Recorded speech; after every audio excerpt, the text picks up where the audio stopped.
Silakan duduk kembali semuanya. Thank you tim Praise and Worship. Luar biasa sekali hari ini. Boleh kasih tepuk tangan untuk tim Praise and Worship hari ini. Mungkin kalau aku boleh kasih input sedikit. Hari ini tuh sebetulnya ada WL yang harus memimpin. Tapi karena ada sesuatu penting yang akhirnya membuat tidak bisa hadir hari ini. Akhirnya teman-teman kita ini maju untuk memimpin sendiri. Luar biasa hari ini. Fafa, Chris, Bion memimpin secara luar biasa. Dan hari ini aku kepingin sharing sama kalian. Kalau tahun ini kita berbicara tentang rise and build, bangkit dan bersinar, bangkit dan membangun. Kok bangkit dan bersinar? Bangkit dan membangun. Dan kita sudah belajar bersama-sama mengenai bangkit bulan lalu bahwa kita butuh iman untuk bangkit dari masalah-masalah kita, dari semua yang kita hadapi. Ada banyak gunung-gunung di depan tapi Tuhan kita lebih luar biasa, lebih besar. Amin. Dan hari ini aku mau kita melanjutkan bersama-sama sebuah tema yang kita sudah bahas dari tahun lalu. Kita berbicara bagaimana di dalam kehidupan kita ini kita punya tujuan dalam hidup kita. Amin. Dan kita punya 5 tujuan. Ada yang ingat apa aja? Yang pertama, worship, yang kedua fellowship, yang ketiga discipleship. Dan hari ini aku mau kita melanjutkan bersama-sama untuk yang namanya ministry. Boleh katakan bersama-sama ministry. Oke, boleh dibuka PPT-nya? Ini dia. Purpose atau tujuan hidup kita, worship, fellowship, discipleship, ministry. Kita akan membahas bersama-sama dalam bulan ini tentang ministry. Dan sebelum kita masuk, aku mau untuk memberikan sebuah landasan, aku kepingin memastikan bahwa kita punya mindset yang benar terlebih dahulu untuk 2 bulan ke depan ini. Karena 2 bulan ke depan ini kita akan berbicara tentang ministry dan kita akan berbicara tentang evangelism. Dan untuk melakukan kedua hal itu kita butuh untuk punya dasar atau mindset yang benar. Dan hari ini aku mau membagikan 2 dasar yang akan kita pakai untuk 2 bulan ke depan ini. Yang pertama, aku kepingin untuk memberikan sebuah perumpamaan. Dan perumpamaan ini adalah tentang seorang koki. Suatu hari ada seorang koki yang sangat hebat sekali, masakannya sangat enak, lalu dia membuka sebuah restoran dan restoran ini sangat laris. Dia punya banyak pekerja. Orang-orang suka datang kepada dia ke restoran ini. Kenapa? Karena makanannya enak, tapi nggak berhenti di situ aja. Koki ini sangat ramah orangnya.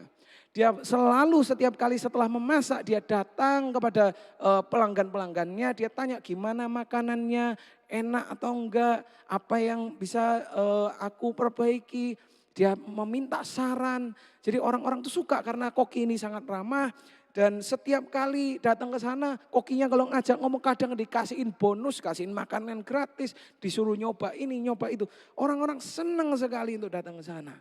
Dan ketika orang-orang ini makan di sana, mereka kenapa kok sangat enak makanannya? Karena setiap makanan ini dimasak dengan cinta. Wah, gitu ya. Jadi koki ini sangat luar biasa sekali, sangat sukses sekali restorannya, banyak pekerja. Ceritanya suatu hari dia dengan pasangannya itu melahirkan seorang anak. Dan anak ini dari umur yang sangat kecil, dia melihat bagaimana bapaknya ini seorang koki memasak dengan sukacita, dia masak, dia bahagia sekali, dia memberikan makanan ini kepada orang-orang yang ada di situ, pelanggan-pelanggannya, dia ngajak ngomong dan anak ini bisa melihat kebahagiaan dan sukacita dari bapaknya. Dan karena melihat itu dia mulai terinspirasi. Dan dari umur yang cukup muda dia sendiri sudah mulai belajar untuk memasak. Wah, kepingin jadi kayak papa. Dia mulai masak-masak. Pertama masakannya enggak enak. Lama-lama dia tambah pintar masak. Ternyata lama-lama tambah enak. Semakin besar dia mulai memasak di dalam restoran yang kerja sama papanya. Dia mulai melayani orang-orang. Dia juga mulai berbicara kepada orang-orang ini. Ditanyain enak enggak makanannya. Dia bukan cuma melihat sukacita dari bapaknya. Tetapi apa yang membahagiakan bapaknya akhirnya membahagiakan dia juga. Kalau bapaknya bersuka cita bahagia dalam memasak dan melayani orang-orang itu, bertemu, membangun hubungan dengan orang-orang itu. Apa yang membahagiakan bapaknya sekarang menjadi kebahagiaannya. Apa yang memberikan sukacita kepada bapaknya sekarang memberikan sukacita kepada dia. Menjadi kesenangan hatinya. Itu yang pertama. Yang kedua adalah aku kepingin kita untuk belajar satu pepatah, satu kalimat ini yang namanya adalah love God, love people. Boleh kita baca sama-sama? 1, 2, 3. Love God, love people. Kalau di sini ada yang sudah lama di City Blessing, kita pernah bahas ini tema tahunan kita love God, love people. Artinya apa? Kalau kita baca sama-sama di Matius 22, boleh dibuka kalau ada. Matius 22, Matius 22 ayat 37 sampai yang ke-40. Ceritanya pada saat itu ada orang-orang yang bertanya kepada Yesus, mau menjebak Yesus. Mereka bertanya, "Guru, manakah hukum yang terutama? Dari semua hukum-hukum yang ada ini, manakah hukum yang terutama dalam hukum Taurat?" Dan di ayat yang selanjutnya Yesus mengatakan, jawab Yesus kepadanya, "Kasihilah siapa? Tuhan Allahmu dengan segenap hatimu dan dengan segenap jiwamu dan dengan segenap akal budimu." Itulah hukum yang terutama dan yang pertama. Itu hukum yang paling utama, paling penting dan itu yang nomor 1. Tetapi tidak berhenti di situ, Yesus juga mengatakan dan hukum yang kedua yang sama dengan itu ialah apa? Oh, katakan sama-sama, kasihilah sesamamu. Kasihilah sesamamu manusia seperti dirimu sendiri. Pada kedua hukum inilah tergantung seluruh hukum Taurat dan kitab para nabi. Hukum yang terutama adalah apa? Kasihilah Tuhan Allahmu. Hukum yang kedua adalah kasihilah sesamamu. Kasihilah sesamamu manusia. Dan dari dua ini kalau kita baca, kalau kalian pernah tahu 10 perintah Allah itu pun setengah itu tentang bagaimana hubungan kita dengan Tuhan dan setengah tentang hubungan kita dengan manusia. Ini apa? Tuhan itu memberikan yang paling penting untuk Tuhan itu apa? Kasihilah Tuhanmu, kasihilah sesamamu.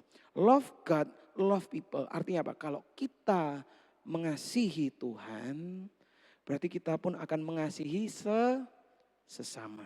Kalau kita mengasihi Tuhan, maka kita akan mengasihi satu dengan yang lain. Di sini, kalau pernah jatuh cinta, wah pasti pernah semua lah jatuh cinta di sini ya. Kalau pernah jatuh cinta nih, dan pasangan kita ini belum pasangan, baru kita seneng aja. Kalau mereka suka sesuatu, kira-kira kita juga jadi suka enggak?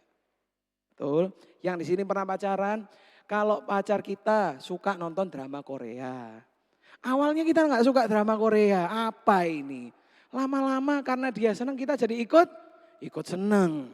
Dari yang kita mungkin nggak suka berolahraga, tapi pacarnya kita ini suka main badminton. Lama-lama kita pun ikut main badminton dan jadi senang main badminton. Apa yang kita yang nggak terlalu terpikir awalnya, tapi karena kita sayang sama orang ini, kita cinta sama orang ini, apa yang menjadi kesenangannya, menjadi kesenangan kita. Nah, sama seperti itu prinsipnya ketika kita ini, kalau kita cinta kepada Tuhan, bukankah sebetulnya kita seharusnya juga cinta apa yang dia cintai, betul? Kalau kita cinta kepada Tuhan, bukankah apa yang menyenangkan hati Tuhan seharusnya menyenangkan hati kita juga, betul?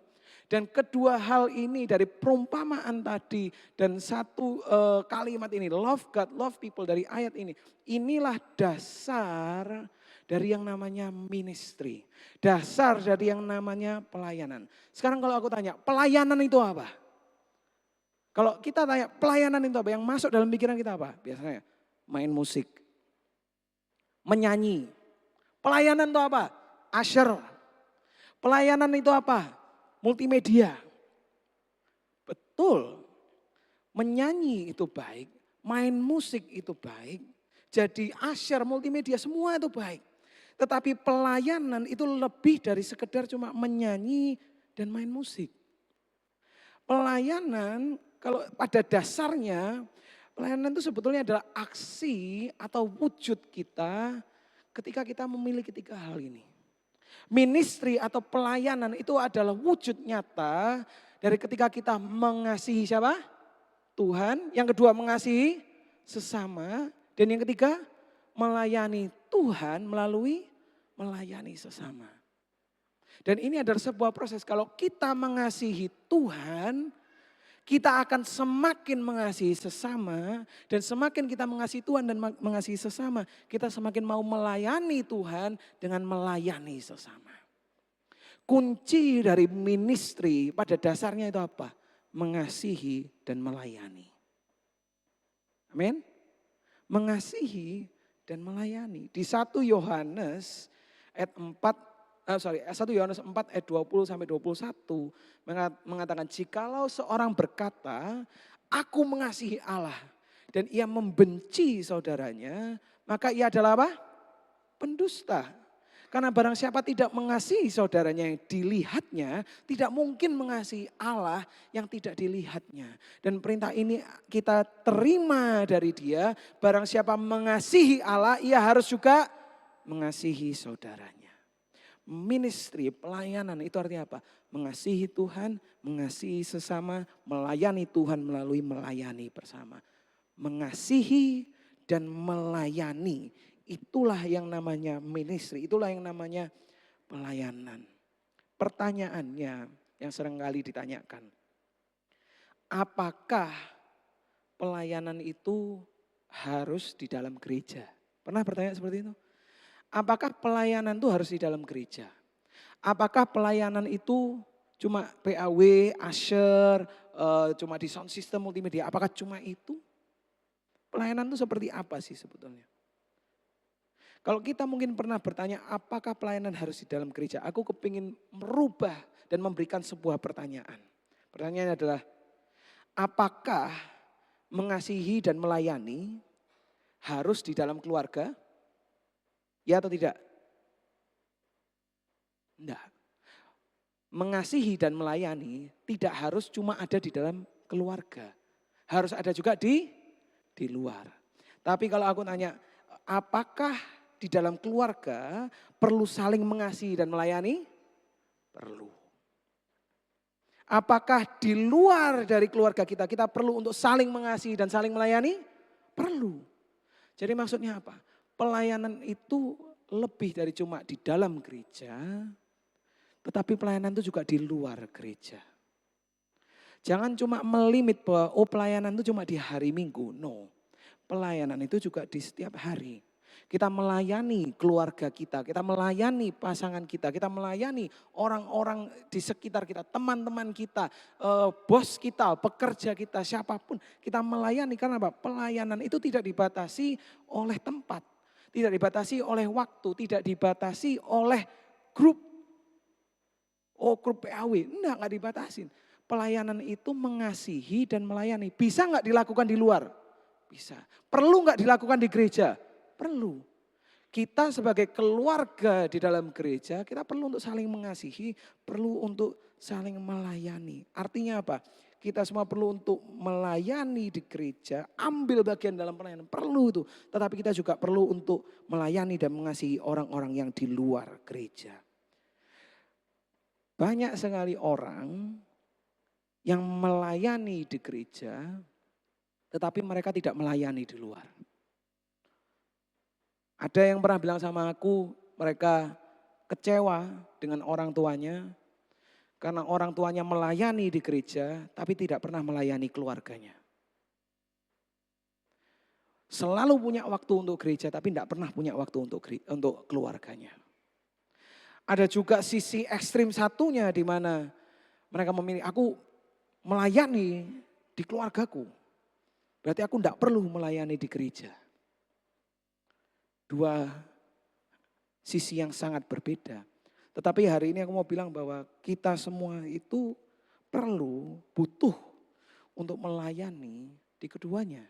Di gereja maupun di luar gereja. Di tempat kerja maupun di dalam rumah. Kita perlu untuk melayani karena Tuhan memanggil kita untuk mengasihi dan saling melayani satu dengan yang lain.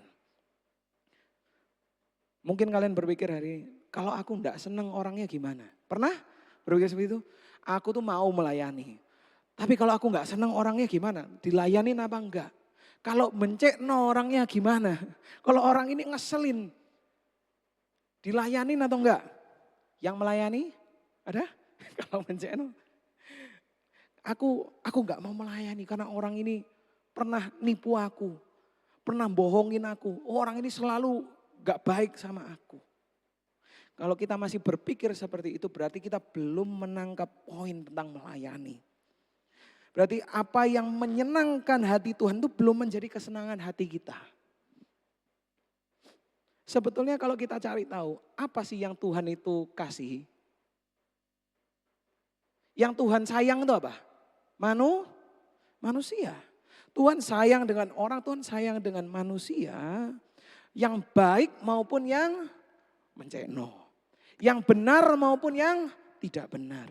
Yang berdosa maupun yang ke gereja, betul? Tuhan sayang semua, Tuhan cinta semua manusia. Dan kalau itu menyenangkan hati Tuhan, seharusnya itu juga menyenangkan hati kita. Seharusnya itu juga menjadi sesuatu yang ada dalam diri kita. Karena walaupun orangnya mencekno, Tuhan masih sayang sama mereka, betul? Dan mungkin kalau kita bilang melayani itu tidak beruntung, nggak dapat apa-apa kalau melayani. Malah seringkali melayani itu kita harus berkorban. Betul? Yang pernah melayani di sini? Di mana kita harus berkorban untuk satu dengan yang lain.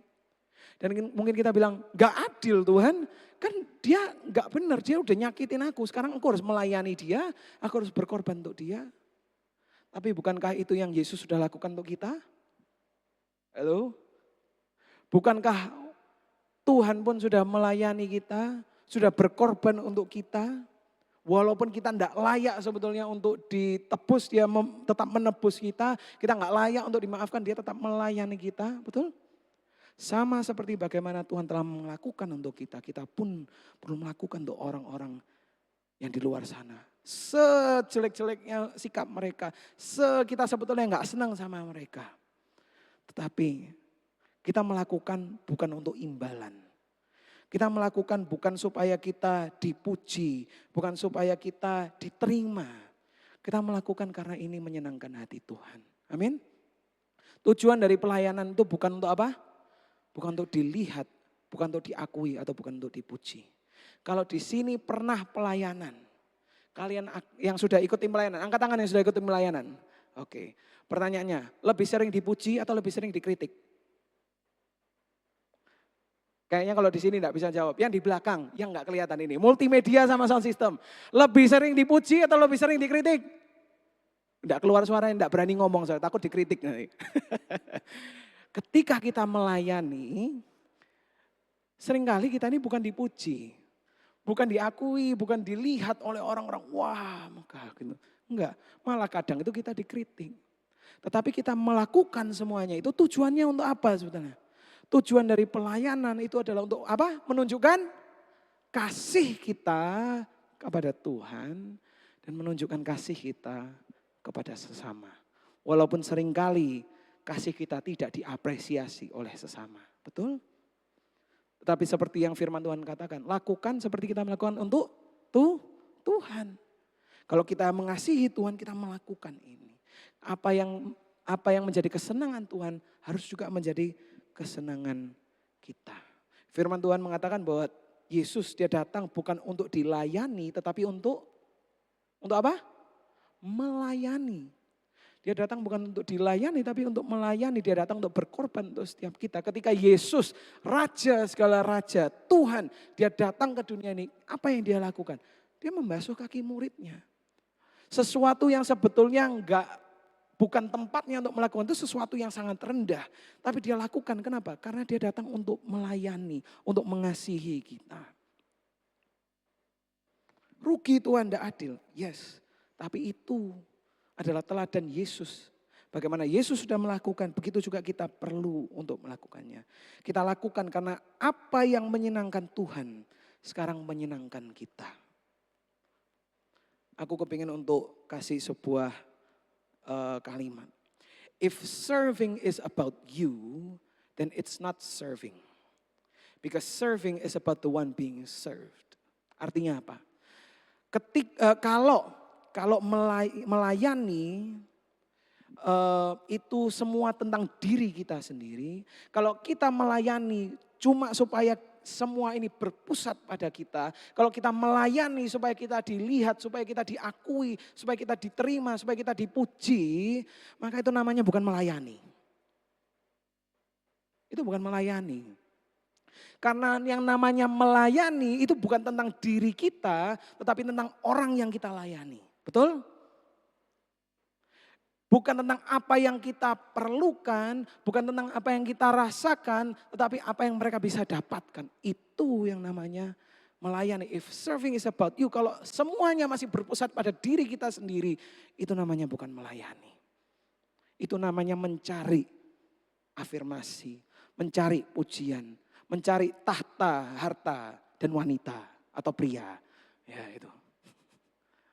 Melayani itu bukan untuk berpusat pada diri sendiri, tetapi berpusat kepada orang yang kita layani. Tapi ini yang mengagumkan. Ketika kita melayani pun ada dampak positifnya. Aku cari-cari di internet, ada nggak ya? Apa sih research yang mengatakan dampak dari pelayanan? Kaget aku ternyata menemukan. Ada research yang mengatakan bahwa ketika orang itu melayani secara konsisten di dalam gereja, ketika mereka melakukan secara konsisten pelayanan, dikatakan mereka akan memiliki tingkat kebahagiaan dan kepuasan hidup yang lebih tinggi. Artinya apa? Kalau di luar sana di dunia itu orang tidak pernah puas dengan hidupnya, selalu mau terus lebih. Ketika mereka melayani dengan konsisten dia melayani di gereja, ada peningkatan dalam kebahagiaan dan kepuasan hidup.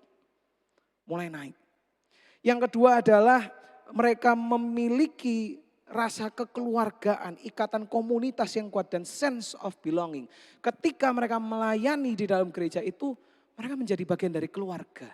Mereka merasa nyaman menjadi bagian dari gereja ini. Mereka bagian dari komunitas, punya komunitas yang kuat. Mereka merasa memiliki menjadi bagian dari sesuatu yang lebih besar dari diri mereka. Yang ketiga, ketika mereka melayani ada peningkatan kesehatan fisik dan mental. Berapa banyak di sini yang tahu waktu COVID semua terpisah, tidak bisa kumpul. Banyak yang depresi, banyak yang stres. Kenapa? Karena kita tidak diciptakan untuk hidup sendiri. Kita diciptakan untuk hidup bersama. Dan ketika kita melayani satu dengan yang lain, dikatakan ada peningkatan secara kesehatan fisik dan mental. Dan yang keempat, orang-orang yang konsisten melayani memperdalam kehidupan rohani mereka dan memperkuat iman mereka. Orang-orang yang pelayanan secara konsisten mereka menjadi bagian dari gereja. Mereka tidak gampang jatuh ke dalam dosa. Kenapa? Karena saling menguatkan, saling mendorong, sama-sama bertumbuh. Dan ada satu lagi yang aku mau tambahin, gak ada di situ tapi aku tambahin. Orang-orang yang pelayanan biasanya nanti dapat pasangan di pelayanan itu. Betul? Di sini yang punya pasangan, siapa yang ketemunya waktu pelayanan di gereja ada? Ada kan? Dilihat contohnya ini. Sudah terbukti. Di City Blessing terbukti. Jadi tolong ajak teman-temannya untuk pelayanan di sini. Nanti kita comblangin sekalian. Tapi intinya adalah ketika kita melayani itu pun ada dampak yang positif buat kita. Ini bukan tujuannya. Tetapi ini adalah efek sampingnya ketika kita melayani. Dan kalau kita sudah belajar banyak sekali tentang pelayanan hari ini. Pertanyaannya adalah apakah kita mau untuk melayani? Mau untuk melayani? Di gereja maupun di luar gereja. Yang sudah pelayanan di gereja. Apakah kita mau melayani orang-orang di luar sana? Orang-orang yang kita mungkin gak suka. Orang-orang yang mungkin kita sebetulnya mangkel sama mereka. Apakah mau kita melayani mereka? Orang-orang yang belum pelayanan di gereja. Mau gak pelayanan di dalam gereja? Kita bergerak bersama-sama. Kalau jawaban kita tunggu dulu. Belum dulu deh. Atau mungkin jawaban kita, enggak deh aku enggak mau pelayanan. Sebetulnya aku mau tanya, kenapa? Kenapa kok tidak mau pelayanan? Kenapa kok belum dulu? Kenapa kok tunggu dulu? Ada 3 penghambat yang membuat kita itu tidak mau masuk ke dalam pelayanan. di dalam gereja maupun di luar gereja. Yang pertama adalah, boleh dikeluarin? Penghambat pelayanan pertama itu adalah apa? Egois. Yang kedua, trauma. Dan yang ketiga, takut. 3 hal ini. Mungkin ada lebih tapi hari ini aku ingin untuk cuma berbicara tentang yang 3 ini. Yang pertama, penghambat pelayanan nomor 1 adalah egois. Kalau kita merasa aku gak mau melayani karena harusnya aku yang dilayani. Aku gak mau melayani karena itu terlalu rendah untuk aku. Aku gak mau melayani, aku gak mau terlibat, aku setor uang aja, kalian yang melayani. Itu adalah keegoisan kita. Kita merasa bahwa kita lebih baik daripada yang lainnya. Atau kita merasa bahwa pelayanan itu lebih rendah daripada diriku. Seharusnya aku gak di situ. Itu yang pertama. Kalau kita adalah orang-orang yang egois, coba introspeksi diri. Harusnya nggak ada sih di sini, tapi introspeksi diri aja. Kalau kita adalah orang-orang yang egois, kita merasa bahwa kita yang harusnya dilayani, bukan aku yang melayani. Ini namanya gereja, pendetanya yang harusnya melayani aku, bukan aku yang melayani di gereja ini. Kalau kita merasa seperti itu, kita tidak akan berjalan pada kepenuhan rencana Kristus kalau kita tidak melayani satu dengan yang lain. Aku mau bacakan ya di Efesus 4. Efesus 4 dikatakan, dan ialah yang memberikan baik rasul-rasul maupun nabi-nabi. Tuhan memberikan rasul-rasul, nabi-nabi, pemberita-pemberita Injil, gembala-gembala dan pengajar-pengajar. Untuk apa? Katakan bersama-sama, memperlengkapi orang-orang kudus bagi pekerjaan pelayanan. Bagi pembangunan tubuh Kristus. Next. Sampai kita semua telah mencapai kesatuan iman dan pengetahuan yang benar tentang anak Allah, kedewasaan penuh dan tingkat pertumbuhan yang sesuai dengan kepenuhan Kristus. Sehingga kita bukan lagi anak-anak yang diombang-ambingkan oleh rupa-rupa angin pengajaran, oleh permainan palsu manusia dan kelicikan mereka yang menyesatkan 15. Tetapi dengan teguh berpegang kepada kebenaran di dalam kasih kita bertumbuh di dalam segala hal ke arah Dia. Kristus yang adalah kepala, daripadanya seluruh tubuh yang rapi tersusun dan diikat menjadi satu oleh pelayanan. Semua bagiannya sesuai dengan kadar pekerjaannya, tiap-tiap anggota menerima pertumbuhannya dan membangun dirinya dalam kasih. Boleh aku kembali sedikit di ayat 13 tadi, ayat 12 sorry. Baik, ya. Dikatakan di ayat ini, Tuhan memberikan rasul-rasul, nabi-nabi, pemberita Injil, gembala-gembala, pengajar, diberikan pendeta-pendeta. Untuk apa sebetulnya? Kadang kita punya mindset di gereja bahwa aku yang harusnya dilayani.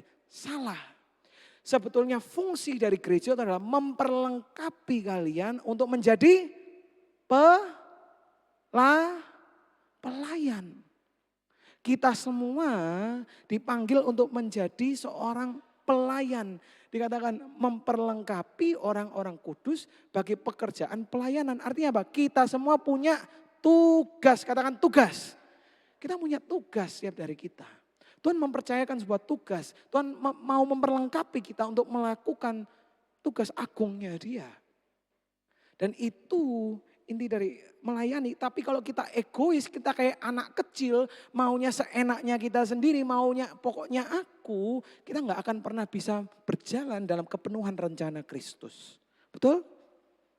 Yang kedua, selain dari egois, yang kedua adalah trauma.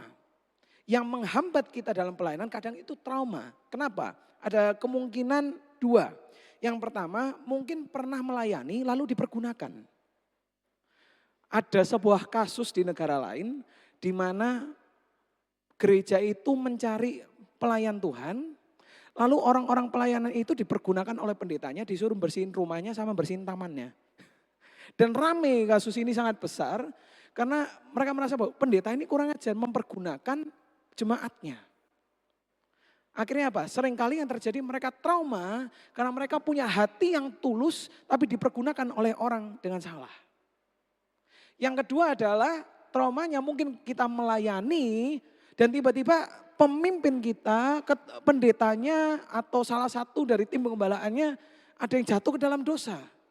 Lalu merasa bahwa kalau pendetanya aja kayak gitu, ngapain aku melayani? Udahlah nggak usah Tuhan-Tuhanan lagi. Seringkali itu yang terjadi. Trauma. Nggak mau pelayanan lagi karena trauma. Tetapi hari ini aku mau menyatakan bahwa pelayanan itu sebetulnya dipakai untuk membangun jemaat dan bukan membangun pelayanan dengan memakai jemaat. Aku harap kalian ngerti maksudku apa. Aku pernah berbicara dengan salah satu jemaat di sini, aku bilang, seringkali gereja itu memakai orang untuk membangun pelayanan, bukan memakai pelayanan untuk membangun orang. Sebetulnya yang Tuhan inginkan itu adalah membangun orang melalui pelayanan. Karena apa? Ketika kita saling melayani, kita bertumbuh. Ketika kita melayani, seringkali apa yang terjadi? Ada yang cekcok, betul? Ada yang gak setuju, ada yang bergesek, ada yang gak enak. Ketika semua itu terjadi, apakah kita langsung keluar, aduh udah gak mau pelayanan-pelayanan lagi deh? Atau apakah kita bertumbuh? Dan hari ini kalau kalian pernah trauma, aku harap kalian gak ada yang pernah trauma di gereja ini. Tapi kalau ada yang trauma, hari ini mau mengatakan, jangan biarkan jangan biarkan masa lalumu mencuri masa depan yang Tuhan sudah rencanakan untuk kamu. Jangan biarkan kejadian di masa lalu mencuri apa yang Tuhan sudah sediakan untuk kamu di depan. Karena apa? Orang bisa salah, pendeta bisa salah, mereka bisa menyalahgunakan, mereka bisa mengecewakan. Tetapi pelayanan itu bukan tentang mereka. Pelayanan itu tentang kasih kita kepada Tuhan dan kasih kita kepada sesama. Dan Tuhan memanggil kita untuk melayani sesama. Jadi kalau hari ini ada yang menghadapi trauma, aku minta maaf. Tapi let's move on. Waktunya untuk kita move on, waktunya untuk kita bertumbuh. Karena apa? Tuhan punya rencana yang jauh lebih baik. Kalau kamu berhenti di sini, kita gak akan berjalan dalam kepenuhan rencana Kristus. Dan yang terakhir adalah takut. Takut apa? Takut gak bisa apa-apa. Aku mau pelayanan, tapi aku gak bisa apa-apa. Hari ini aku mau ngajak kita bersama-sama. Semuanya bisa senyum kepada kanan kiri kalian? Ya. Bisa halo-halo sama teman di sebelah kalian? Oke. Bisa kasih tos sama teman kalian di sebelah? Ya, oke. Kalau kalian bisa melakukan semuanya itu, tolong mendaftar ke Asher, kita lagi membuka pendaftaran. Intinya apa? Kalau kalian merasa, aduh aku takut, gak bisa apa-apa. Aduh tapi aku gak bisa ini, aku gak bisa itu. Nanti kalau gak ada yang mau nerima gimana? Pelayanan itu bukan cuma tentang kapasitas kita harus yang luar biasa. Banyak orang berpikir kita harus sempurna dulu baru pelayanan. Salah. Justru kita ini disempurnakan ketika kita ini pelayanan. Betul? Kita bertumbuh ketika kita ini pelayanan. Maka dari itu kalau kalian tidak bisa apa-apa, tapi kalian bisa kasih salam. Makanya betul, join grup Asher nanti. Nanti mendaftar di belakang. Intinya adalah jangan sampai ketiga hal ini menghambat kita untuk melayani, untuk mengasihi satu dengan yang lain dan mengasihi Tuhan. Dan aku mau kita tutup dengan membaca ayat ini bersama-sama. Ayat ini akan kita pakai untuk ayat hafalan kita dalam bulan ini. Dan aku mau kita baca bersama-sama. Galatia 5 ayat 13. Boleh kita baca? 1, 2, 3. Saudara-saudara, memang kamu telah dipanggil untuk merdeka. Tetapi janganlah kamu mempergunakan kemerdekaan itu sebagai kesempatan untuk kehidupan dalam dosa. Melainkan layanilah seorang akan yang lain oleh kasih. Kalau kita sudah diberikan kesempatan oleh Tuhan, kalau kita sudah ditebus oleh Tuhan, kita sudah mengalami kebaikan Tuhan, karyanya yang luar biasa dalam kehidupan kita. Jangan pakai itu untuk menjadi kesempatan untuk hidup di dalam dosa. Tetapi pakailah hidup itu untuk melayani seorang akan yang lain oleh kasih. Mengasihi dan melayani Tuhan dan sesama. Aku boleh minta tim praise and worship untuk naik ke depan. Dan aku kepingin menutup dengan satu cerita ini. Kenapa kok aku tadi buka dengan perumpamaan seorang koki yang anaknya mulai bertumbuh dan apa kesenangan bapaknya menjadi kesenangan anaknya. Aku ingin untuk cerita. Banyak orang tanya, kenapa kok aku tuh jadi pendeta?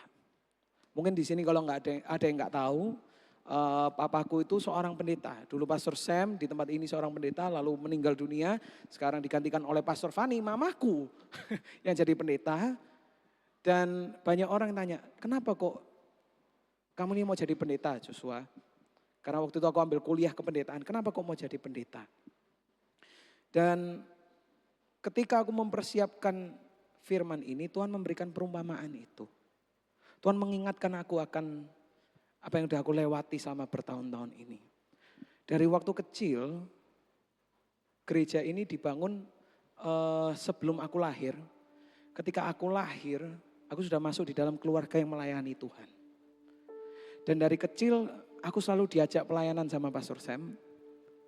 Biasanya aku dibawa pelayanan di gereja, dibawa ke pelayanan gereja yang lain. Aku dibawa untuk ketemu sama orang, melayani orang. Dan dari kecil aku sudah bilang sama orang-orang, aku kalau besar mau jadi pendeta. Kenapa? Karena aku melihat bagaimana Pastor Sam bersuka cita ketika dia melayani orang. Kalau di sini ada yang pernah kenal Pastor Sam pasti tahu, ngerti maksudnya apa.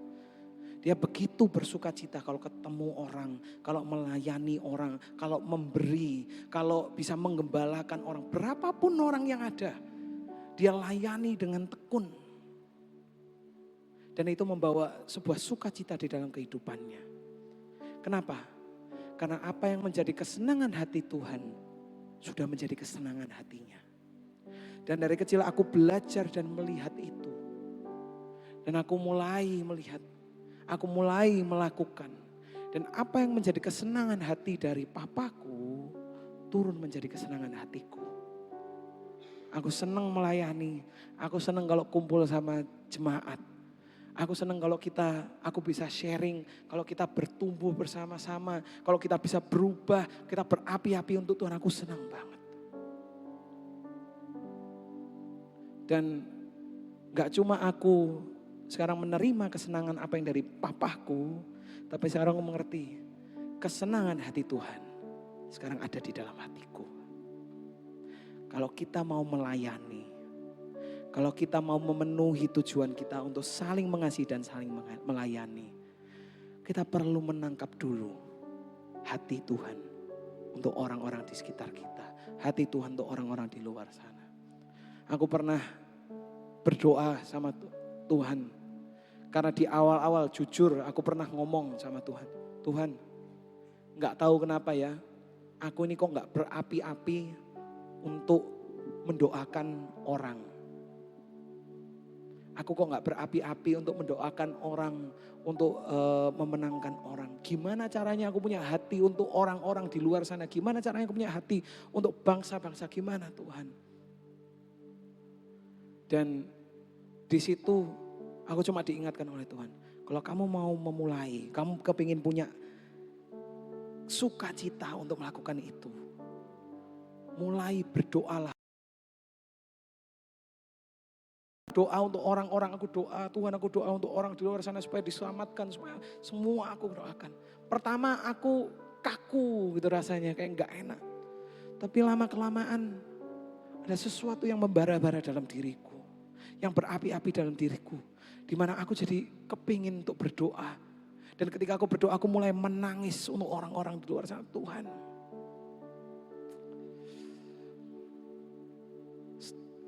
pakai aku Tuhan untuk bisa memenangkan orang-orang di luar.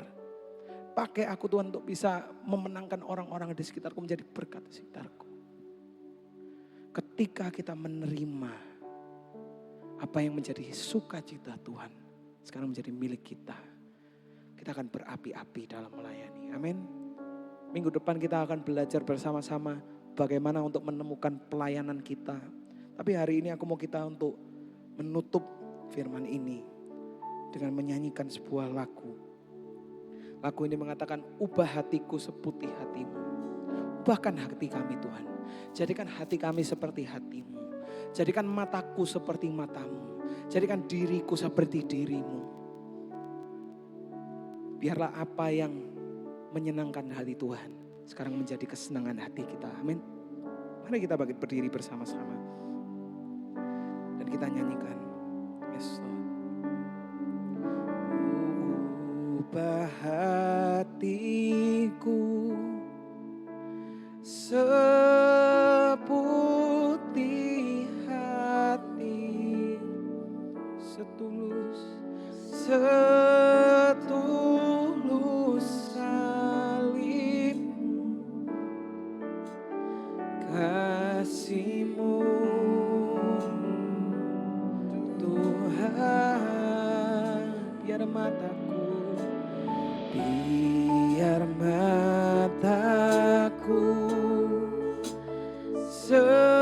seperti mata-Mu, pancarkan kasih-Mu, ku mau jadi seperti-Mu. Hari ini mari kita tutup mata kita bersama-sama. Hari ini aku mau untuk menantang kita semua. Kalau kita mungkin belum melayani di dalam gereja ataupun di luar gereja, atau mungkin kita pernah mengalami sebuah trauma. Aku gak mau pelayanan lagi, aku kecewa. Aku gak mau pelayanan lagi karena aku gak mau dipergunakan lagi. Tapi hari ini Tuhan ingin mengajak kalian untuk melangkah. Mau gak melayani? Mau gak menunjukkan kasih-Mu bagiku kepada sesama? Mau gak melayani aku dengan melayani satu dengan yang lain? Mungkin mereka gak layak untuk dilayani. Mungkin mereka menceno. Mungkin mereka gak bisa dimaafkan. Tetapi biarlah kita melakukan semuanya ini bukan untuk menyenangkan orang lain, tetapi untuk menyenangkan hati Tuhan. Dan biarlah kesenangan hati Tuhan ada di dalam hati kita. Kalau kalian mau untuk memiliki kesenangan hati Tuhan, yang apa yang menyenangkan Tuhan ada di dalam hati kalian. Aku kepingin kalian untuk menaruh tangan di hati kalian. Aku kepingin untuk kita menyanyikan ini sekali lagi. Ubah kami Tuhan, walaupun susah. Ubah kami Tuhan, walaupun kadang gak bisa. Kayaknya aku gak mau Tuhan, tapi kami mau. Aku mau untuk menjadi seperti-Mu. Aku mau punya hati seperti hati-Mu yang murah hati. Aku mau punya mata seperti mata-Mu yang melihat kepada orang-orang yang membutuhkan. Aku mau untuk menjadi seperti Engkau Tuhan. Untuk dipenuhi dengan kasih yang meluap-luap kepada orang-orang sekitarku. Kalau Tuhan, mari kita nyanyikan bersama-sama. Ubah hatiku seputih hati-Mu, setulus salib-Mu, kasih-Mu Tuhan. Tuhan, biar mataku Tuhan, biar mataku seperti mata-Mu, pancarkan kasih-Mu, ku mau jadi. Oh, katakan ubah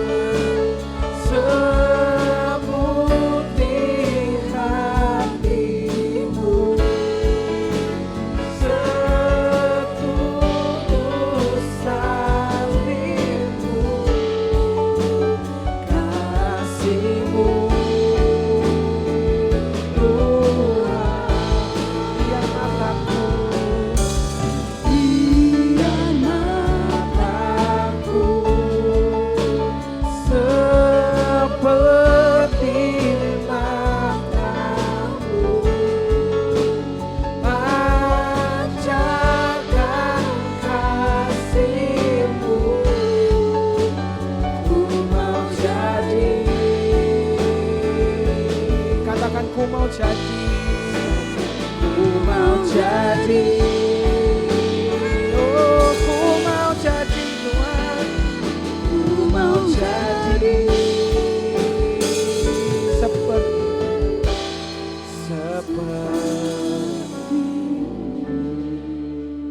yes Tuhan. Tuhan, hari ini kami meresponi firman yang kami dengar. Kami mau untuk mengasihi Engkau, kami mau untuk mengasihi sesama, kami mau untuk melayani Engkau dengan melayani sesama Tuhan. Karena kami mau untuk menjadi anak-anak-Mu yang taat dan setia kepada Engkau. Yang terus mengucap syukur atas kebaikan-Mu. Terima kasih Tuhan. Yes Tuhan. Biarlah firman yang disampaikan hari ini bukan cuma menjadi sebuah kata-kata yang masuk dan keluar Tuhan. Tapi biarlah firman ini dapat bertumbuh dalam kehidupan kami dan berbuah dalam kehidupan kami untuk kemuliaan nama-Mu. Tuhan, kalau sebentar kami juga memberikan persembahan kami. Kami mau memberikan penuh dengan sukacita dan pengucapan syukur. Karena Engkau telah memberkati kami dan selalu baik dalam kehidupan kami. Dan kami mau untuk menjadi pengelola yang benar. Kami mau untuk memberikan persepuluhan kami. Yang siap memberikan persepuluhan dan persembahan kami. Mari kita katakan bersama-sama. Amin. Amin. Karena bisa kasih persembahan di depan atau melalui QR Code yang ada.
Kemuliaan bagi Tuhan, amin. Oke, hari ini sebelum kita pulang ada dua pengumuman.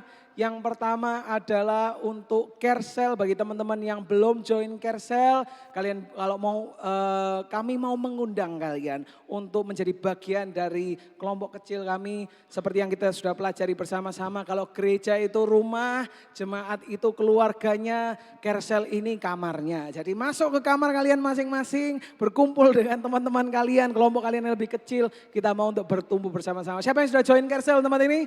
Sudah? Luar biasa. Yang kedua, bagi teman-teman yang perlu untuk didoakan, kepingin untuk didoakan, butuh didoakan. Kalau mungkin tadi ada yang trauma mau didoakan, silakan ke Asher ke belakang. Kita akan mendoakan kalian setelah ibadah ini selesai. Amin. Yuk kita baca, mari kita doakan doa deklarasi kita bersama-sama. Bagi teman-teman yang mungkin tidak tahu tentang doa deklarasi, pada intinya aku kepingin kita semua bukan cuma didoakan, tetapi bisa mengimani dan memperkatakan doa itu bagi kita semua. Amin. Mari kita doa, memperkatakan doa deklarasi kita. 1, 2, 3. Tuhan, aku mengucap syukur atas segala kebaikan-Mu dalam hidupku. Aku mengucap syukur karena Engkau tidak pernah meninggalkan aku. Engkau memenuhiku dengan kasih dan sukacita. Kasih karunia dan damai sejahtera-Mu menyertai aku. Berkat-Mu melimpah atasku. Dan apapun yang aku lakukan menjadi berhasil karena Engkau bersamaku. Biarlah hidupku menjadi kesaksian akan kebesaran-Mu. Ubahkan kami Tuhan dan pakai kami untuk membawa perubahan bagi komunitas kami. Terpujilah nama-Mu di dalam nama Tuhan Yesus Kristus. Yang percaya katakan amin. God bless you. Happy Sunday. Kasih salam sama teman-teman di sebelah kalian. Sampai ketemu minggu depan.